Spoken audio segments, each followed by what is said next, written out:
Buenos días amigos, hoy martes 14 de mayo de este 2019, a mitad del mes de mayo, que es nuestro mes lluvioso por excelencia. Las autoridades hacen conciencia que tiene que ver con el asunto de la producción agropecuaria y con la climatología del país, que influye sobre el país, de que la sequía es en serio hasta el momento. Es una sequía plantada la que tenemos, con todos los embalses, a excepción del de Atillo. Pero Atillo no es un embalse ni siquiera almacenador, como se estila. Atillo incluso no tiene vertedero. Atillo vierte por encima de la presa, fue hecha, preparada para verter cuando se llena el vaso, pero con un río como el Yuna, con todos sus afluentes, Atillo siempre tiene agua.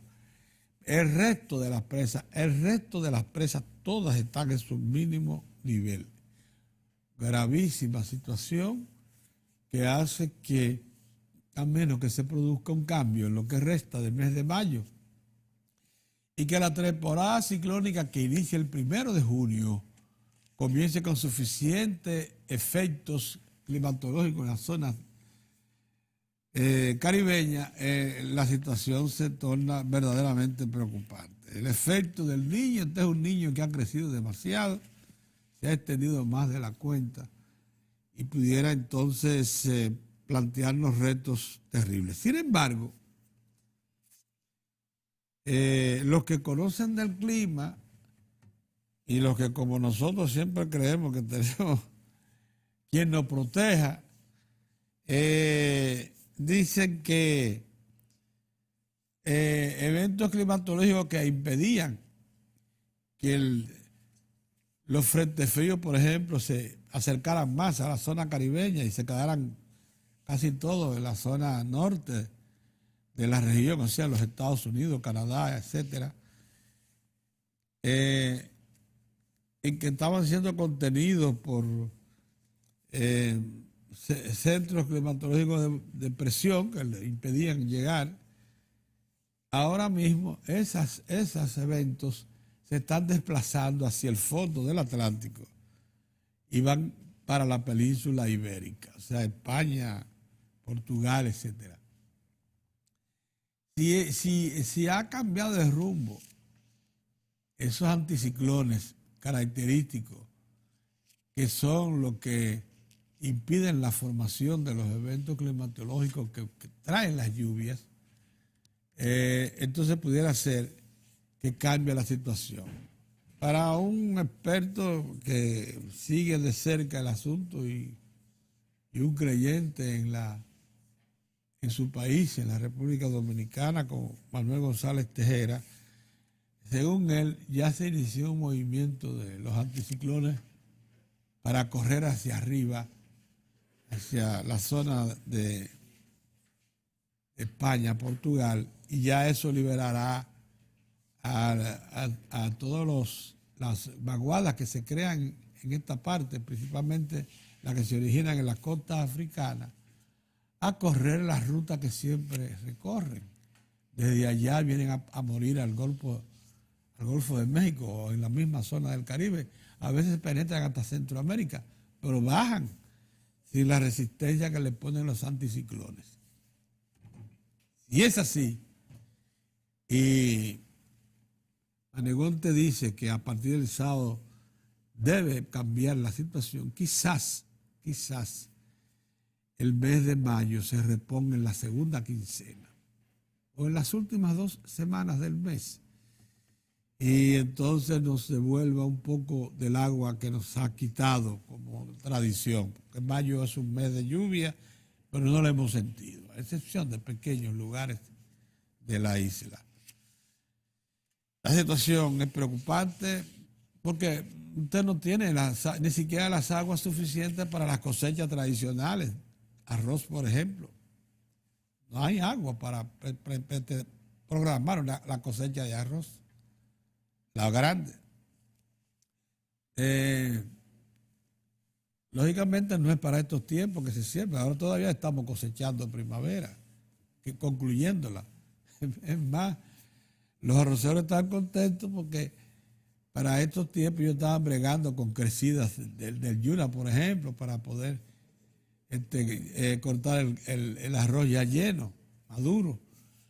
Sin embargo, lo han podido hacer con cierta facilidad porque el Yuna no ofrece resistencia por la poca caída de agua. Entonces, bueno, pero la situación debe cambiar porque no solo de arroz vivimos y además no solo de la cosecha de primavera pasada. Tienen que acumularse más cosechas y suficiente arroz en almacén para no tener que depender de la importación arrocera. Vi los otros días alguien un desorejado de eso, líder de las empresas importadoras, comercializadoras de productos alimenticios, hablar de que el país ha cambiado de su condición de autosuficiente a dependiente de la importación de arroz y mencionó hasta la yuca, no sabiendo que esa cantidad de arroz que él consigna como que vino al país, que se la consume el país en una semana y pico. Eso no pone en peligro para nada la cosecha nacional. Y la yuca que se trae es en complemento, muy poca, en complemento de la yuca nacional, que ya, por cierto, ha recuperado en buena medida su lugar como grandes productores que somos de yuca, tanto de consumo como amarga para producir casabe. Por alguna causa habíamos perdido un poco la vigilancia, una parte de esa yuca fue a parar a Costa Rica, la otra está en Ecuador, se estaba cosechando yuca de variedades dominicanas de origen muy buenas, desarrolladas, como ustedes saben, en el centro del Cibao, fundamentalmente en la provincia de Espaillat. Se ha recuperado la cosa y ya tenemos de nuevo estructuras de producción de yuca, incluso con tratamiento moderno post cosecha, como el encerado ese que ustedes ven. La mayor parte de esa yuca encerada que ustedes ven en los supermercados es de producción nativa. Se mezcla con algo de importada, porque el negocio, nosotros vivimos, la República Dominicana tiene que entender, y todo el que vive en este ambiente económico, que nosotros estamos en una sociedad globalizada.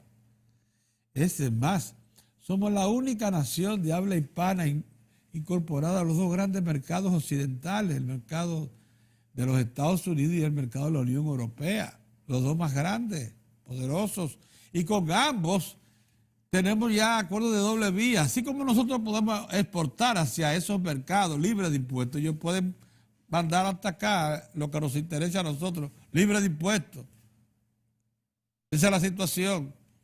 Por eso es que ya se tiene la firme creencia, voluntad incluida, para hacernos eficientes en productos donde podamos competir en calidad y precio. Ya en el arroz estamos en esa condición, prácticamente.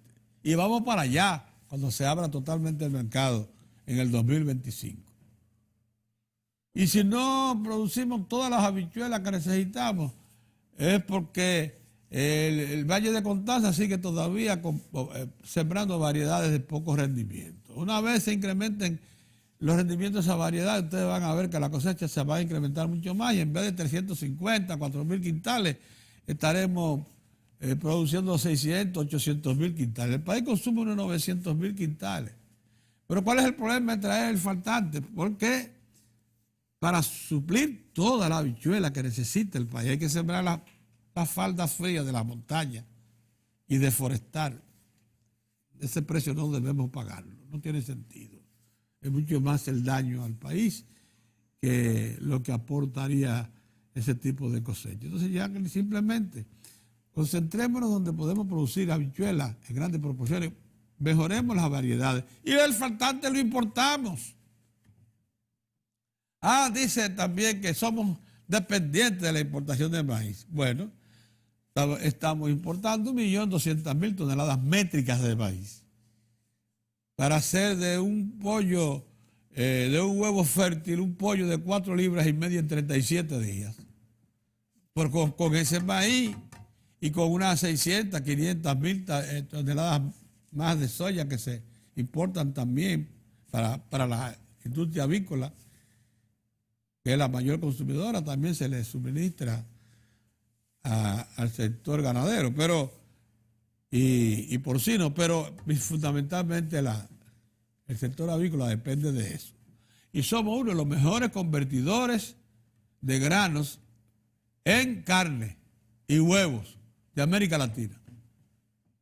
Entonces, esa es la verdad, la realidad. Para producir 1.250.000 toneladas métricas de maíz tendremos que sembrar la isla, los 48.000 kilómetros cuadrados, con los rendimientos que tenemos de maíz. ¿Qué sentido tiene? Importémoslo. Que somos importadores de café, sí. Porque el café nuestro consigue precios muy buenos. Hemos bajado la producción por muchísimas cosas que no se pueden corregir de un momento a otro, porque llegamos a ser grandes exportadores de café. Se abandonó el café por muchísimas cosas, complejas por muchas de ellas, y ahora es cuando se está recuperando. La roya acabó con todo, y ahora cuando se introducen variedades resistentes a la roya, y recuperando lenta, pero firmemente la capacidad productiva. Pero con todo y eso, el café que nosotros producíamos obtenía tan buenos precios en los mercados internacionales que no valía la pena consumirlo aquí. Entonces comprábamos el faltante para suplir al mercado interno. Eso es lo que ha pasado en los últimos años. Eso es lo que caracteriza la globalización. Y no voy a seguir haciendo análisis de estos asuntos, porque un día de esto se comprometió Manuel González Tejera a venir por aquí a analizar los casos uno por uno de esos productos, incluyendo la cebolla, el ajo, de por qué también importamos azúcar, sí, a 12 centavos la libra en el mercado mundial, pero para poder colocar 280.000 toneladas métricas a 22 centavos de libra en los Estados Unidos. ¿No les parece a ustedes que ese es un buen negocio? Y muchas cosas más que son ya características de los tiempos modernos. Bien, señores, se quedaron abrincando a la brisa de nuevo. Lo que esperaban que la sesión de anoche del Comité Político del PLD se iba a producir la ansiada, para algunos, principalmente los que están en el gobierno, propuesta de una reelección o un intento de abrir ya los canales para facilitar la repostulación del presidente Medina. Eso no se presentó anoche. Y lo que sí hizo el comité político fue centrarse en recorrer el camino que tiene por delante para estar presente en las distintas etapas antes de llegar a las elecciones de febrero y a las elecciones de mayo próximo. Entre otras cosas, se ratificó que el Comité Central le dio una orden al partido para asistir a unas primarias abiertas, pero para eso, y en razón de la última disposición del Tribunal Constitucional, que recomendó que los partidos sean lo que decidan, lo que digan los estatutos de su partido, de qué manera van a elegir su candidato. Bueno, entonces, para poder cumplir con una disposición de un órgano tan amplio y representativo como el Comité Central, el PLD va a tener que hacer un congreso. Y anoche se instruyó a la Comisión Electoral preparar con la velocidad que sea posible un congreso que ratifique la decisión del PLD de asistir a consultas abiertas. Porque solo así el PLD puede cambiar lo que dicen sus estatutos, cambiando los estatutos y adaptándolos a la posibilidad de una primarias abiertas. Eso es todo. Y eso lo había planteado ayer mismo el doctor Leonel Fernández en un artículo que publicó en el Listín Diario. Dijo que para cumplir con eso tendría que producirse esa convocatoria. Y eso se hizo. ¿Por qué? Porque el PLD, ante todo, su alta dirección, ahora mismo en manos de Leonel Fernández y del licenciado Danilo Medina, presidente de la República. Son personas pragmáticas que saben cuándo, en qué ceder y cuáles son los tiempos que corresponden para cada iniciativa. Y ahí está. Anoche los temas que trataron fueron los referidos al comportamiento rutinario del partido para cumplir con los compromisos y asistir a las pruebas comiciales que tiene por delante. De nuevo, quienes esperaban que se presentara una carta que había prometido un dirigente importante del PLD, eso no se presentó. Las cosas en el PLD no son. No se salen de programación. Las cosas ahí se discuten, están programadas y forman parte de un mecanismo, de una mecánica de trabajo. Las improvisaciones no tienen cabida en el PLD. Si eso hubiese sido un acuerdo entre las partes ya suficientemente se presenta ayer, cosa que usted no puede eliminar, porque es un partido compuesto por humanos. Los humanos son entes vivos. Puede producirse todavía, no es que se haya acabado el tiempo para cualquier tipo de iniciativa. Lo que importa es que lo que dice la Constitución es un gran impedimento para cualquier iniciativa referida a continuidad en el poder. Y eso evidentemente está pesando mucho dentro de esta situación. No cesan los respaldos al presidente, como debe recibirlo, creo que muy merecidos, por los éxitos de sus políticas económicas, sociales e institucionales. No hay ninguna duda de que este ha sido un gobierno exitoso, que ha combatido la pobreza, que ha propiciado el crecimiento y también el respeto de sus instituciones, de las que forman parte de su partido oficial. Ahí está la estructura incólume que sostiene al gobierno, la estructura política que sostiene al gobierno, que es el partido oficial. Lo que quiere decir que los propósitos de la oposición y de quienes temen que el PLD siga transformando y consolidando pasos de avance en los planos económico, social e institucional, si continúan en el poder, los que temen eso, bueno, hasta el momento tienen que aceptar la realidad, y es que el Partido de la Liberación Dominicana, su alta dirigencia, es suficientemente pragmática para, en cada caso, llegar a acuerdos que preserven la unidad y mantenga la defensa a sus propósitos básicos. ¿Se desarrolló alguna tendencia dentro del PLD? Porque es verdad que se desarrolló, a tratar de demeritar la política pública del presidente Medina, y esa fue sometida a control. Ustedes nunca han oído al presidente Leonel Fernández tratando de demeritar las acciones del presidente Medina, comprobada con éxito por los organismos locales e internacionales. Entonces el PLD tampoco ha caído en la trampa, aunque ha habido momentos de dudas. Nosotros mismos somos testigos de primera fila de que ha habido momentos de dudas graves acerca de si era correcto o no mantener ese respaldo a la acción de gobierno que el presidente anunció desde el primer día que tomó posesión. Por eso en el equipo mediático no hemos tenido duda, ni una sola, en respaldar las iniciativas gubernamentales.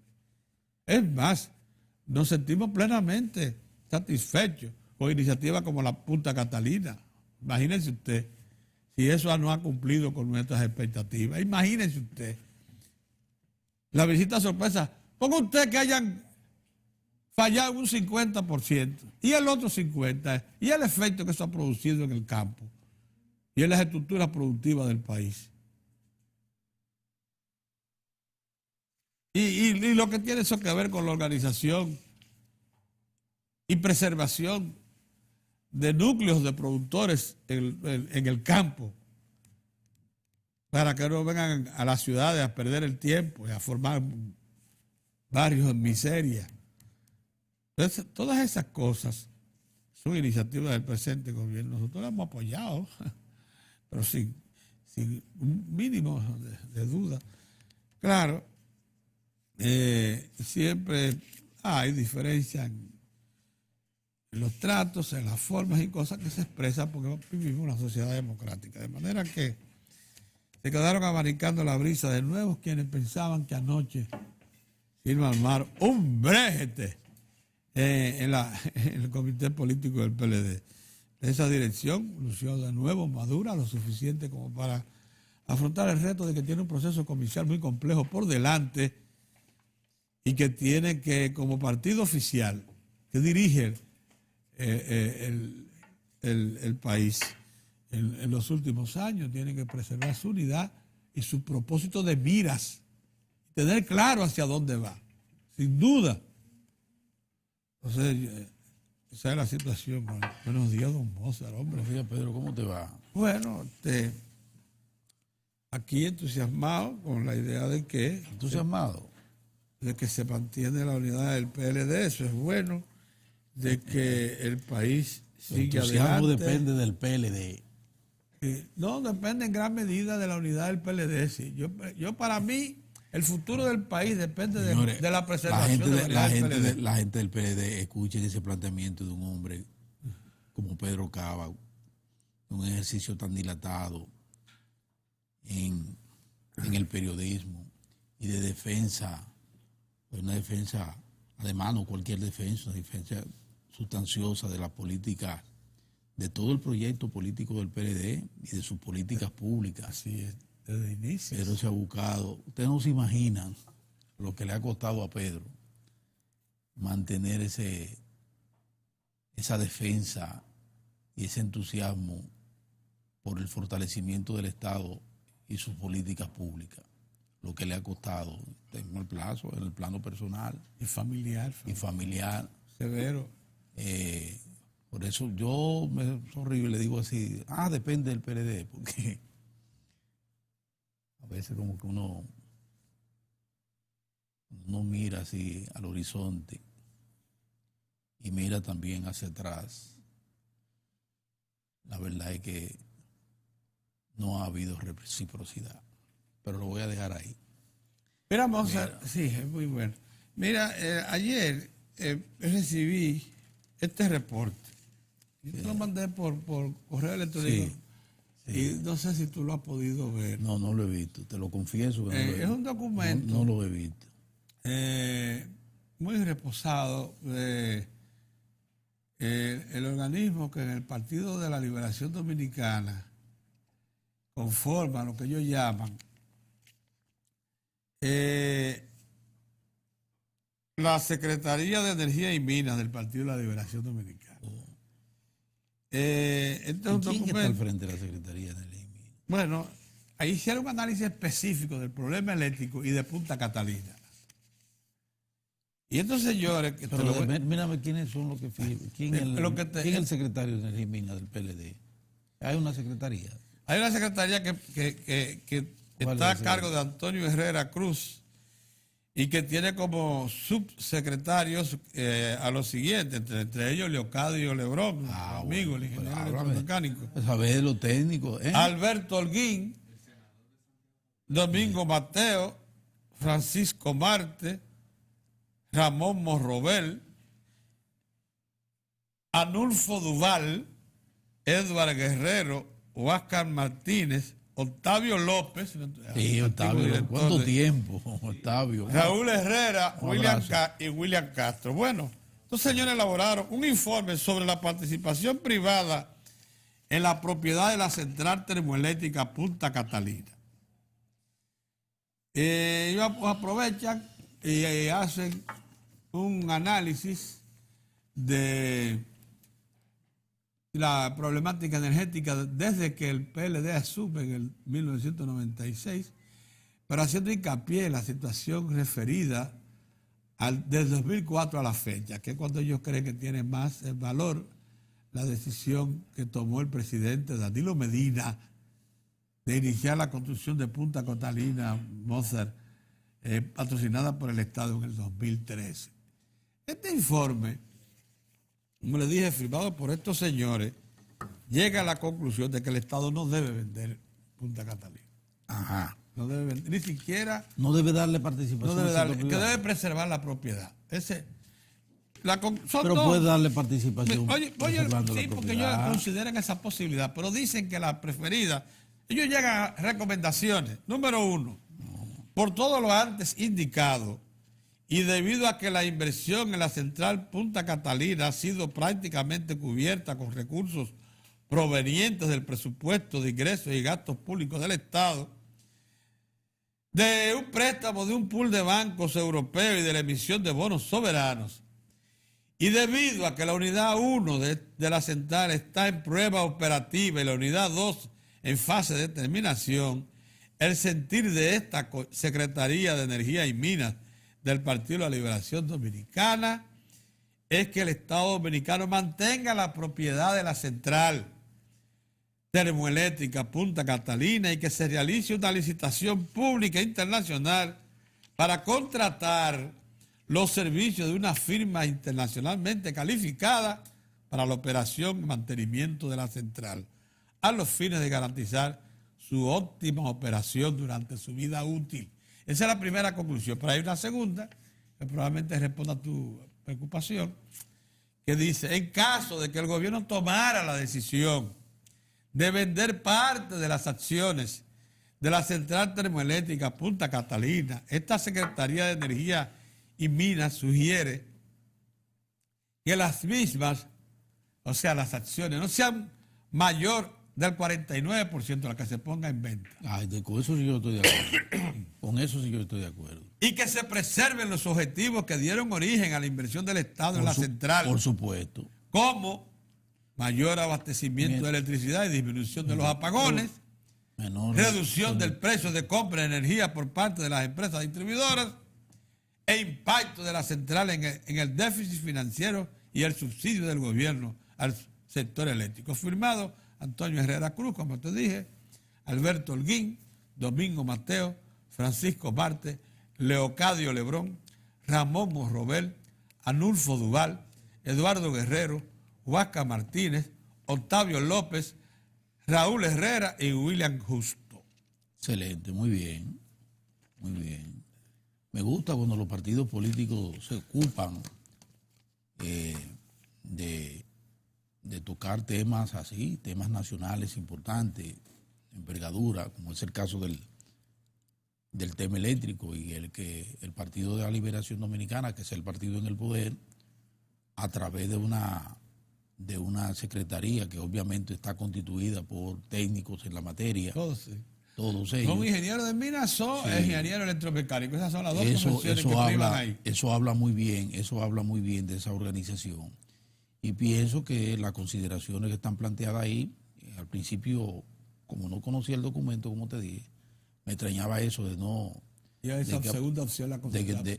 de no darle participación al sector privado. Yo creo que en esa y en otras áreas, en todas las áreas, debe buscarse un espacio al sector privado, siempre y cuando, como bien se establece, el Estado, en un caso como este, mantenga el control accionario, o sea, acciones por encima de lo del sector privado, y mantenimiento de la esencia de una obra de esa envergadura, como es el caso de Punta Catalina.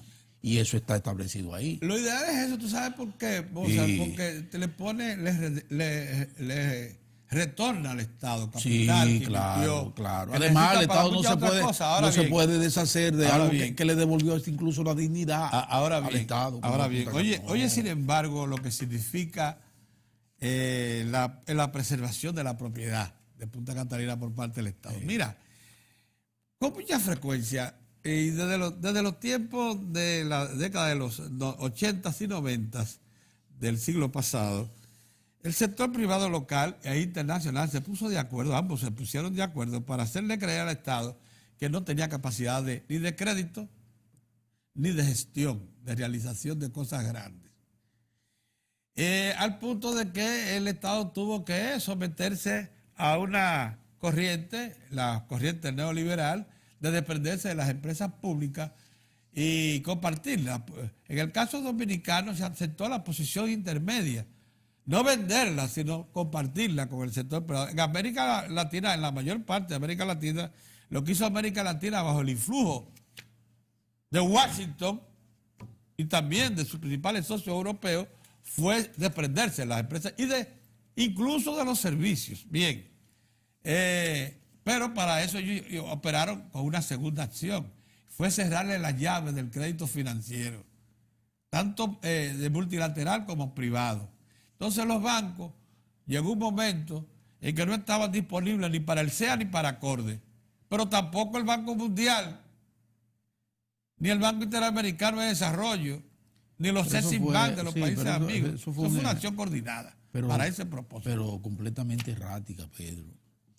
Y le restó mucho tiempo al país y le restó tiempo a ellos mismos para afrontar de la mejor manera posible una situación que se le venía encima. Porque quieras o no, el desmonte del entramado comercial que se dio en este país, en el sector eléctrico, venía desde ese 27 de febrero, cuando el Danilo Medina anunció el basta ya. ¿Del 2013? Del 2013. Desde que el presidente dijo basta ya. Ahí mismo, ese tipo de aventura debió detenerse y darse cuenta de que a lo que había que apostar era acercarse al Estado y participar junto al Estado. Pero por eso... y aunar esfuerzos junto al Estado para darle al país la energía que necesita. Estoy de acuerdo contigo. ¿Verdad? Que necesita. Y no embarcarse eso, porque ya el Estado demostró, ya el Estado había demostrado, había desmentido la especie de que no podía hacer cosas grandes. El metro lo demostró. Esa es una obra de envergadura, el metro de Santo Domingo, ya se había demostrado eso. Entonces, yo pienso que eso fue una sin embargo, te hice soberana pérdida de tiempo y además una jugada que dejó muy mal parado a ese sector. Mira, yo te hice referencia a ese momento porque ese momento realmente inutilizó al Estado. Inutilizó al Estado. Sí, pero lo no hicieron había forma. Primero con Balaguer para que... Entonces eso causó las famosas decisiones como la ley de electricidad que colocó todas las empresas eléctricas, el ente público hubo que vender la mitad de las acciones y ceder la administración al que compró el 50% y quedarse al Estado con un solo miembro en el Consejo de Administración de las empresas eléctricas que no tiene ninguna capacidad para nada. Pedro, pero habían otras condiciones, porque todo hay que verlo en su contexto. Es que ya el país, incluso con el avance que ha registrado el país desde el 96, ya ese tipo de acciones no iban a prosperar. Porque es que ya había un norte. ¿El norte cuál era? El norte era el del crecimiento de la economía con estabilidad, el del reordenamiento del Estado Dominicano, el relanzamiento y fortalecimiento del Estado Dominicano, y eso se ha ido consiguiendo, Pedro. El desmonte de todas esas iniciativas que le restaban al Estado Dominicano fortaleza, porque quienes manejaban eso, lo manejaban desde diferentes estamentos particulares, familiares, de grupos, como lo que había acontecido con la justicia dominicana.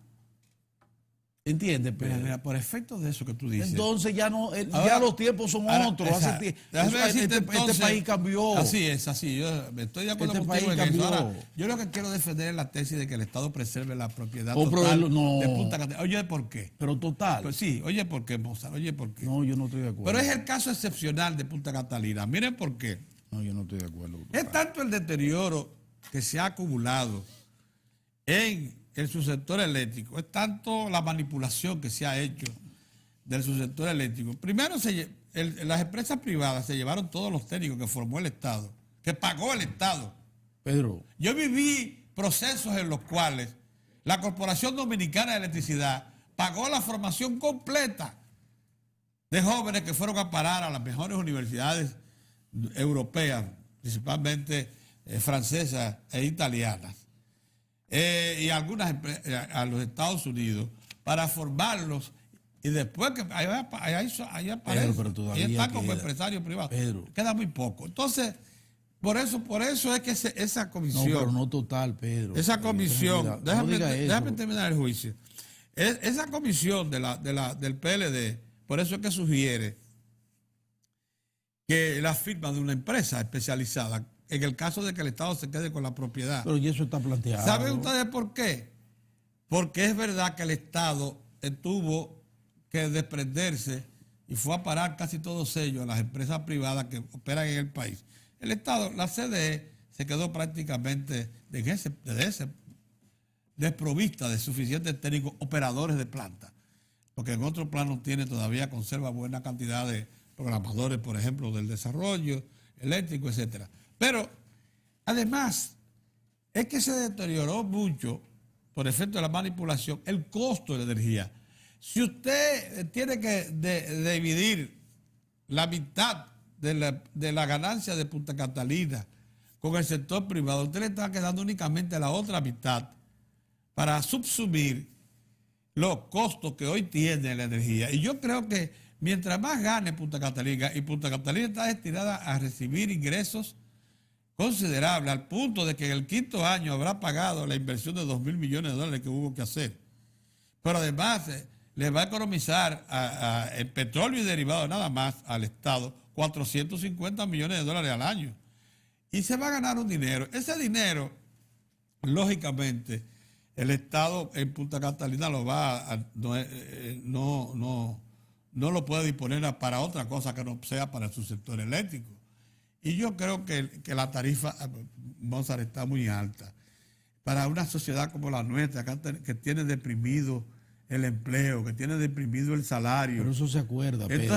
Entonces yo creo que por el momento Punta Catalina debe preservarse para que la entrada de Punta Catalina tenga un efecto real en la tarifa y lo sienta la gente y sepa por qué se sacrificó y por qué hubo que buscar casi todo el dinero que está invertido en Punta Catalina en el presupuesto público, a excepción, oigan esto, de unos $280 millones que conseguimos de un pool de bancos extranjeros.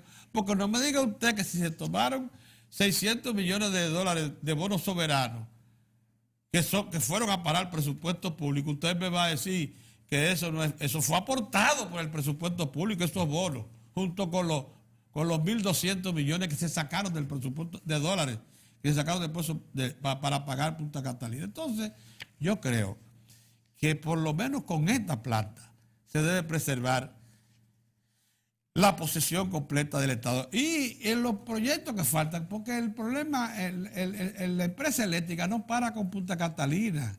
Ya debiera estar incluso licitada y en proceso de construcción una central térmica a gas natural, que el Estado quiere incluso que la haga el sector privado, y le va a poner la tierra, le va a aportar la tierra y las facilidades portuarias, porque se quiere hacer en Manzanillo. El Estado quiere aportar eso a los inversionistas privados, locales y extranjeros que se interesen. Porque a partir de ahora el Estado, es verdad, pero el Estado tenía que demostrar que puede hacer cosas grandes y que las puede operar. ¿Y cómo? Bueno, contratando una empresa internacional reconocida que sea suficientemente fiable para operar Punta Catalina con las garantías que eso significa, darle los mantenimientos en tiempo adecuado, operarla de forma tal que no haya sobrecostos en sus nóminas, para que ganen el máximo de dinero posible y para que eso vaya a parar, ¿verdad?, al recurso que tiene que tener el Estado para poder aminorar esa tarifa. La República Dominicana está condenada a eficientizar todo lo que son servicios públicos, porque aquí el que crea que se puede mejorar el salario en condiciones tales que el salario le pueda caer atrás al costo de la vida, que sepa que está en un error. Porque esto es una economía que vive y se desarrolla sobre la base de un salario deprimido. Si no, no compite. Por razones que ya no es necesario analizar en este momento, que son muy complejas. Entonces yo creo que debe preservarse Punta Catalina y los proyectos que se desarrollen de aquí en adelante, o cederlo totalmente al sector privado, facilitando el Estado una asociación, poniendo, por ejemplo, tierras o cualquier otra cosa, y o asociándose con ellos, asociándose en proporciones adecuadas. Pero Punta Catalina debe demostrarle al sector privado, tenerla como un ejemplo de que sí se puede, de que no nos vuelven a chantajear más, de que el Estado no solamente es capaz de ser receptor de crédito, sino también ejecutor eficiente de proyectos grandes. Es por eso, Mozart, que quería... Yo no estoy de acuerdo contigo en esa parte, Pedro. Yo disiento. Creo que Eso es bueno, yo como tú creo, efectivamente, y lo demuestro cada día, yo apuesto también al Estado, al fortalecimiento del Estado, a la supervisión del Estado sobre todas las operaciones del país. Sobre todo el Estado tiene que estar vigilante de que las cosas marchen bien, de que no haya concentración, de que no evitar los monopolios, los oligopolios que tanto daño hacen. Todo eso está muy bien. Y sobre todo mantener el control sobre sectores estratégicos, como es el caso precisamente del sector eléctrico de la República Dominicana, un sector estratégico sobre el cual el Estado debe darle al país todas las garantías, y en eso estamos de acuerdo. Ahora bien, no, mi entusiasmo no llega tan allá, porque nosotros tenemos todavía muchas, múltiples y profundas falencias institucionales. La tenemos. Y nadie me garantiza a mí que un cambio que pueda haber en el país, cambio de gestión del Estado, me vaya a garantizar la solvencia y la responsabilidad con que ha estado operando el Estado con esta administración y con la administración del presidente Leonel Fernández. No, o sea, se lo confieso, hasta el momento no veo garantías, porque lo que tuvimos en el 2002 me demostró a mí que hay que tener mucho cuidado de no dar traspiés y volver 20 años atrás. Regresar. Todavía hay amenazas en el país. Y cuando se ha dado un paso tan vigoroso como el que dio el presidente Danilo Medina, de decir basta ya y encaminar esos esfuerzos, tampoco podemos extremar eso y cerrarle la compuerta al sector privado. No. Yo pienso que en el marco de la misma negociación que se vaya a producir para incorporar capital y gestión del sector privado a Punta Catalina, en ese mismo marco deben garantizarse todos esos elementos que está planteando Pedro Cava. Garantizarse que efectivamente vamos a tener una mayor producción y producción a menor costo, con tarifas menores que sienta la población. O sea, que se revientan en la tarifa. Exactamente, pero eso puede estar dentro del marco de la negociación. Usted quiere participar de Punta Catalina, usted tiene que acogerse a estos principios, o sea, por ejemplo, básicos y a sus objetivos. Tiene que dividir beneficios con no importa que tú tengas que dividir beneficios, pero eso no va a hacer más rico al Estado tampoco. Punta Catalina no va a generar una buena cantidad de recursos, Pedro, pero no tampoco va a ser la panacea. No va a ser la panacea. Es un proyecto de otros que faltan. Y el Estado, tú sabes perfectamente bien el sacrificio que ha tenido que hacer el Estado y qué bueno que lo hizo para agenciar $2.000 millones sacados del presupuesto nacional para esos fines. 1.750. Pues bueno, para que seamos más sí, claros. Está bien, Pedro, 1.750. Lo que tú dinero. Quieras. Sí, eso le abre el pecho a cualquiera. A cualquiera.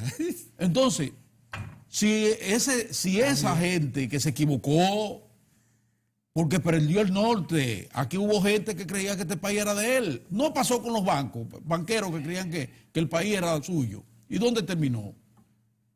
Lo mismo pasa con su sector eléctrico. Yo pensaba que eso no se iba a desmontar nunca. Se desmontó y están dejando de percibir cerca de $500 millones todos los años. Esa va a ser eso. Y han tenido que reconvertir sus plantas.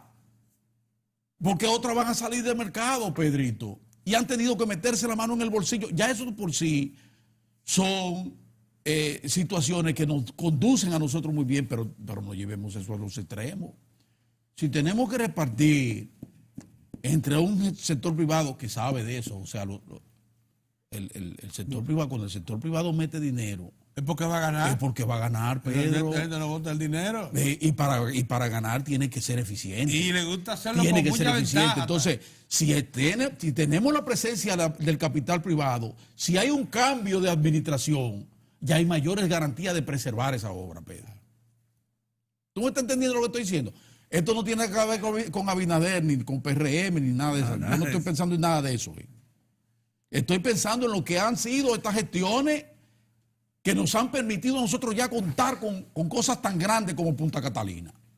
Parecía imposible. Sí, y parecía imposible. Y que no he escuchado un solo discurso opositor pensando en grande en este país. Uno. Cuestionamiento, crítica.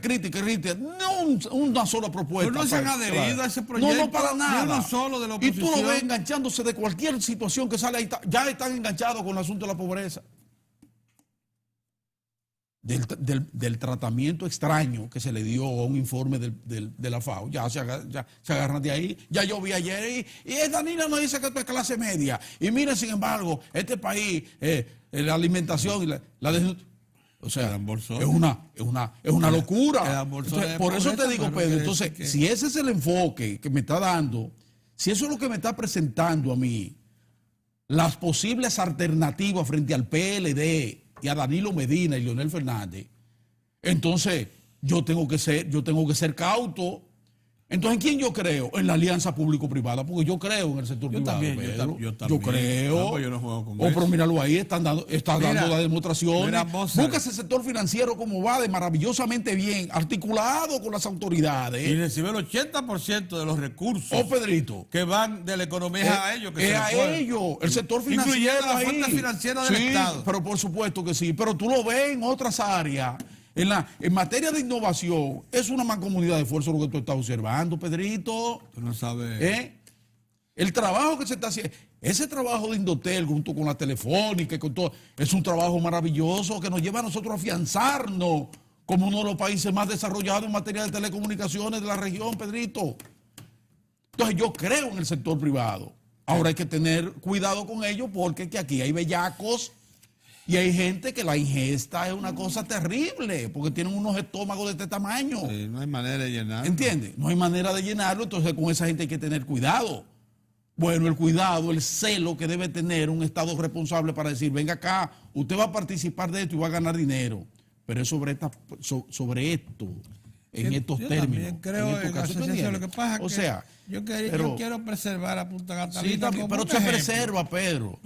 Si el Estado preserva el 51% de Punta Catalina, lo primero es que se va a ayudar a pagar rápido, a devolverle al Estado parte de lo que ha tenido que invertir. Eso es importante. Pero al mismo tiempo vamos a tener energía, va a estar bien servida. Y ahí va a estar el sector privado también chequeando de que es un compañerito de esto. No venga a inventar. Que Punta Catalina es un proyecto. O un ministro. Que te puede durar 40 que inventa o 50 años de servicio. Comienzan a inventar de una vez. No, pero si está la presencia del sector privado, eso es importante, Pedro. Mientras vamos desarrollando y mientras vamos fortaleciendo las instituciones del país. No, y que yo no descarto tu opción. ¿Tú entiendes? Yo la considero una segunda opción. Perfecto. Yo le doy prioridad a la mía. Déjame decirte. ¿Cómo debe ser? Porque tengo una experiencia acumulada pero yo no te estoy disputando eso. Oye, yo simplemente estoy exponiendo una alternativa, Pedrito. Quería confesarte pero algo. Pero no frente a ti, yo me inclino irreverentemente porque tú eres el que sabe de eso. Pero oye esto. No, yo no juego yo con te quiero eso. hacer una confesión. Mira, a mí se me sale la babita cuando voy a la inauguración de una empresa privada. Cuando yo veo desarrollo. Pero Pedro. Óyeme, ojalá yo que me invitaran, no me invitan casi, a todas las inauguraciones de industria. Ni te van a invitar. Porque para mí. Mira cómo tú lo quieres sacar mira cómo tú le estás cerrando la puerta a Punta Catalina. ¿Cómo te van a invitar? Pues, yo quería ir, óyeme, Mozart, quería ir a uno de los proyectos y nosotros no somos que seguí con privado, más entusiasmo. Pasaba por esa la carretera y a veces esa imagen no se corresponde con nosotros. Yo pasaba por la carretera. Pero déjame contarte algo. Y a veces detenía el vehículo a ver una planta que los vecinos hicieron al lado del Ingenio Consuelo para producir 30. Cuando los vecinos eran amigos tuyos, te montaban en el helicóptero y te llevaban a los sitios. Así es. Don Yanni, que era mi amigo. Pero mira. No, y Juan. No, ese no. Pero, ese no me ha mostrado nunca pero es el cercanía. ay, cuando tú fuiste con no los es cierto, abanicos. no, pero es con los Con los otros, abanicos. con los empleados de él quiso Bueno, de los manera abanicos. indirecta. No diga Mira, eso. Mozart, yo me ponía en la carretera a ver Pedro, pero la yo quiero forma tratar mi tema. como se estaba erigiendo esa Yo te digo planta. que él puede hacer el programa él solo. Mira, a Mozart, 2 horas. ojalá que tú vayas y te pares un ratito a ver eso. Sí. Tú sabes lo que tú agarrar bagazo de la calle y barbojo y convertirlo en 30,000 kilos, en 30 megavatios. Mira. Sí. Ve. Tú ves. Te estoy diciendo. Yo Pedrito, paso por ahí y veo eso. Te estoy diciendo. Y me quedo absorto, Entonces, maravillado. No, que Maravillado. participe, sí. Claro. Que participe el sector privado. No, Pero que déjame me decirte dijeron una que me iba a cosa. invitar a la inauguración y no Bueno, llegó. porque que tú a veces cuando vienes Con enredado, ellos soy vienes un poco duro. Soy bien enredado y entonces un problema. Y encima ahí tú comienzas a vocear como hizo el tipo ahí. Tú viste en España, en medio del féretro de. Sí. Comenzó a tirar unos papeles. Tuvo el presidente. Ay, venga, Dios yo soy el mío. presidente, vamos a hablar allí, venga. Tú nunca harías eso, pero. Coño, es una locura. Pero miren, yo no quiero, primero, mi respeto y mi cariño para el Listín Diario. Yo me siento parte de, ¿verdad?, de la historia de ese magnífico periódico. Lo sentimos. Y yo quiero mucho a Miguel, a Fabio, todos. Todo el personal periodístico de allí. Pero ayer se resaltó una información sobre un informe de la FAO que hablaba de la situación de hambre en algunas provincias del sur y una del este. Entonces, en la forma que se presentó, parecería que la República Dominicana tiene un gran vacío en materia de nutrición, de hambre, de pobreza. Y entonces se presentaba aquello de esa manera, y caray, eso me impactó. Y entonces recreé un poco lo que ha sido informe de la propia FAO, que es la Organización de las Naciones Unidas para la Alimentación, La ciencia y la cultura. La FAO, y del PNUD, que es otro programa de las Naciones Unidas también, la misma CEPAL que lo ha resaltado, el Banco Mundial que lo ha resaltado, el Fondo Monetario que lo ha resaltado, que es el impacto que han tenido las políticas públicas en la República Dominicana en los últimos años sobre los niveles de pobreza y cómo ha reducido los niveles de pobreza. Que en materia de alimentación se ha destacado también el vigoroso desempeño de la República Dominicana para producir el 85 y algo más de los alimentos que consumimos. Y además destacar que la República Dominicana, al efecto, también ha cumplido con la firma en el 2015 de los acuerdos para el del milenio en materia de disminuir los niveles de desnutrición en la población. Más que superó. Y lo superó con creces. Sí. Nada de eso se pone ahí como parte de la información a propósito de ese informe muy puntual de la FAO. Y yo pienso que son informaciones que son importantes para que el lector, para que la población entienda y vea en su justo contexto lo que acontece con relación a eso. Hoy, el representante de la FAO da una declaración amplia con relación a eso, no sale en portada, se coloca allá atrás, pero es un criterio, ¿verdad? Yo creo que es importante que la gente sepa qué dice el representante de la FAO en la República Dominicana en torno a ese mismo informe que hacen ellos. Y dice el representante de la FAO, Carmelo Gallardo, dice que si bien es cierto que en República Dominicana persisten importantes desafíos como son las desigualdades territoriales, ya que las zonas rurales dominicanas mantienen niveles de pobreza superiores, entre las que destaca la región suroeste del país.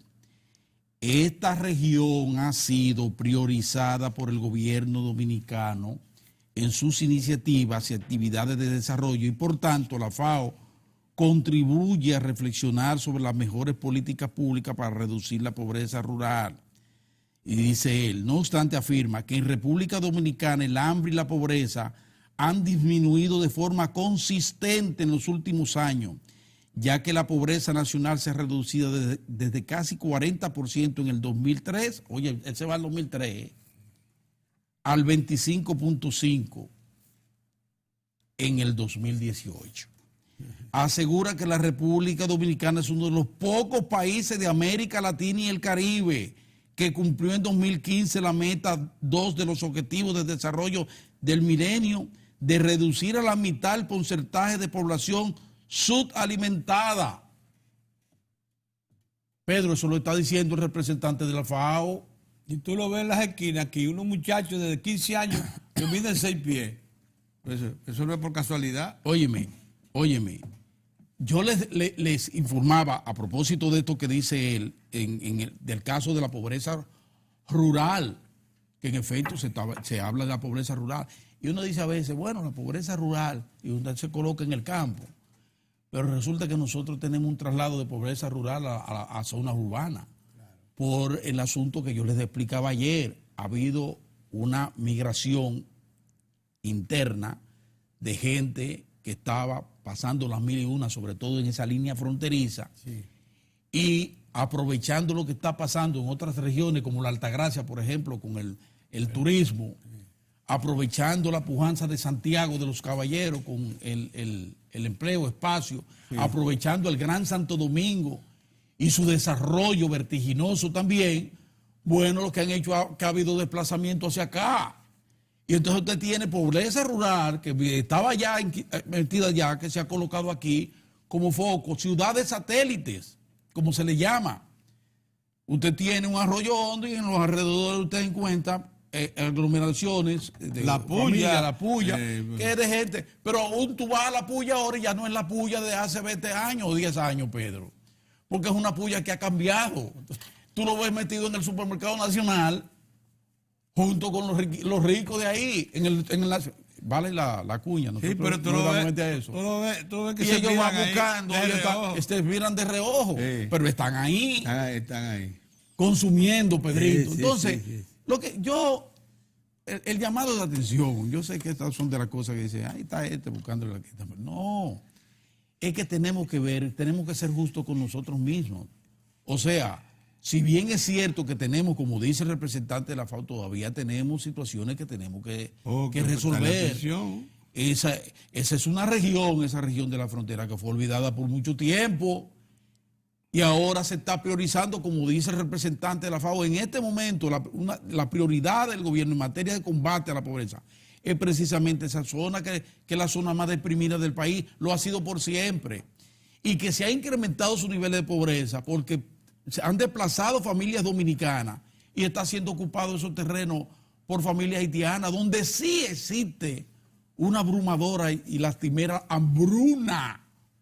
Ay, sí. A todos los niveles, donde sí existen niveles de pobreza extrema, dolorosa, a todos los niveles, insalubridad. Eso nosotros hemos tenido que asumirlo, porque tenemos a esa gente. No lo dice el senador de Pedernales, decía, ya tenemos prácticamente el desplazamiento casi total. Hay comunidades, pequeñas comunidades, municipios, donde supera el 50%. que supera el 50% de población haitiana. Y eso es así. Entonces lo que quiero es poner en su contexto o aportar a la información cierta del informe de la FAO, que ayer destacaba el ITI, con toda la responsabilidad que le caracteriza a un periódico responsable. Bueno, destacaba un informe como ese y hoy llama la atención en su editorial con relación a eso, Pedro, también. Y eso está muy bien, y ese es el papel, siempre lo ha sido el papel del ITI, estar atento a situaciones que afectan a los más vulnerables. Esa ha sido la esencia desde los alfaos, Pedro, esa ha sido la esencia del Listín Diario, y eso está muy bien. Ahora, yo pienso que también el Listín Diario ha sido un componente importante para resaltar los pasos de avance de la República Dominicana. Y en esta materia, como dice el representante de la FAO, somos como pocos países de toda América Latina que hemos respondido a los compromisos. ¿No creen ustedes que merecemos, que el pueblo merece saber, conocer de esas informaciones puntuales sobre el combate a la pobreza y a la desigualdad? Pero yo creo que sí, Pedro, que es de justicia. Y creo que de justicia también. Hacer una paradita. Hacer una pausa. Volvemos. Sí.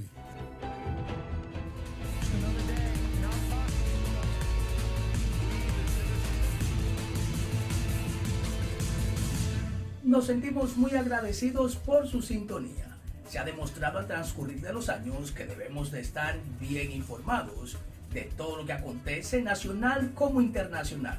Por eso te presentamos las noticias internacionales. China responde con aranceles a la ruptura de la tregua de Estados Unidos. El gigante asiático ha anunciado impuestos a las importaciones estadounidenses por valor de $60.000 millones, después de la última medida proteccionista de Donald Trump, que el pasado viernes subió los aranceles a productos chinos por valor de $200.000 millones. Uno de los productos afectados será el gas natural licuado.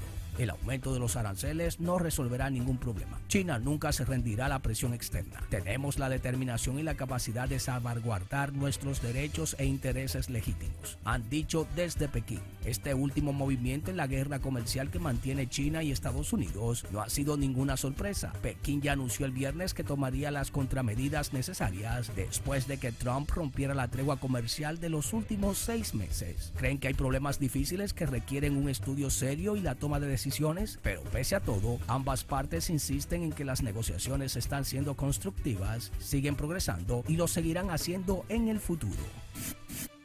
El Aeropuerto Internacional de Daxing en Beijing realizó sus primeras pruebas de aterrizaje, recibiendo sin inconvenientes 4 aviones de pasajeros. Las compañías nacionales chinas Southern Airlines, China Eastern Airlines, Air China y Xiamen Airlines enviaron sus modelos insignias Airbus A380, Airbus A350-900, Boeing 747-8 y Boeing 787-9, respectivamente, para realizar las maniobras. La prueba muestra que el nuevo aeropuerto ha cambiado su enfoque desde la construcción de infraestructuras a los preparativos de operación, afirmó el piloto jefe de la Administración de Aviación Civil de China. El ensayo siguió el primer vuelo de verificación realizado el 22 de enero pasado. El primer vuelo de prueba de baja visibilidad se llevará a cabo en agosto y el terminal entrará en operación antes del 30 de septiembre. Localizado a 46 kilómetros al sur de la ciudad, justo donde confluye el distrito capitalino de Daxing y la ciudad de Langfang de la vecina provincia de Hebei, el nuevo aeropuerto tiene como objetivo aliviar la presión del ya congestionado aeropuerto internacional de la capital de Beijing, en las afueras septentrionales de la ciudad. Las autoridades de aviación civil calculan que la nueva instalación estará sirviendo a 45 millones de pasajeros al año hacia 2021 y 72 millones hacia 2025. Euronext se hace con Bolsa de Oslo. El gobierno noruego aprobó este lunes la compra por parte del famoso gestor bursátil del 100% de Oslo Børs. La adquisición, lograda mediante una OPA, se cierra en 691 millones de euros. Euronext, que deberá ahora someter a la aprobación de sus accionistas esta importante operación, tiene pensado cerrar esta a finales del próximo mes de junio. Una vez sellado el acuerdo, sumará Oslo a su lista de parques en la que están París, Lisboa, Dublín, Ámsterdam y Bruselas. Para Diario de 4 en las internacionales, Giovanni Ramírez. Ahora nos vamos a un breve cambio y luego continuamos con más del contenido de Diario de 4.